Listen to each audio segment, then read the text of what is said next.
कड़ियो गंवर college जी बहाली जे लाइ नौजवान सुजा की तहरीक पारां कराची पुलिस कयो अॻियां एहतिजाज मुज़ाहिरो पियो कयो वञे। हिते मौजूदा ॻोल्हण खां पुछंदासीं हिननि जो छा चवणु। कड़ियो गांवर में 12 सालनि खां वठी हिकिड़े कॉलेज जो बुनियाद विझो वियो आहे जेको अॼु ॾींहुं ताईं मुकमल न कयो वियो आहे।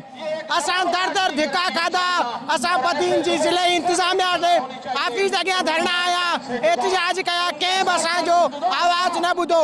अॼु असां मजबूर थी कराची प्रेस क्लब ते आया आहियूं। 50,000 आबादी खां मथे कड़ियो गंवर शहर है जिते एशिया जी ॿियो नंबर वॾी ऑयल फील्ड भी मौजूद है, जितां अरबे रुपयनि जो महीने में तेल निकिरे थो। उते हिकु कॉलेज न आहे, उते न्याणियुनि जो हाई स्कूल न आहे, उते बुनियादी सहूलियतूं मैसर न आहिनि। असांजी हेतिरी वॾी आबादी में एम्बुलेंस न आहे।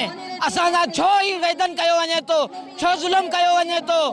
असांजे शहर मंझि हिकिड़ो कॉलेज न आहे, 50,000 आबादी खां मथे जो शहर आहे। कड़ियो गंवर कॉलेज जेको 2009 में पीपल पार्टी जी गवर्नमेंट में बुनियाद रखियो वियो, अॼु ॾींहुं ताईं उहो कॉलेज जी इमारत जो कमु मुकमल न थी सघियो आहे। असां मोहम्मद उस्मान राव, आपा फेमिना मिर्ज़ा जेके उतां जा चूंडियल नुमाइंदा आहिनि, उन्हनि खे अपील करियूं था खुदारा असांजो मुस्तक़बिल तबाह करणु बंदि करियो ऐं कॉलेज ॾियो। कैमरामैन फराज़ मिरर सां गॾु सादिक सुमरो, अवामी आवाज़ टीवी कराची। विजिट कयो अवामी आवाज़ मीडिया ग्रुप जी वेबसाइट awamiawaz.pk।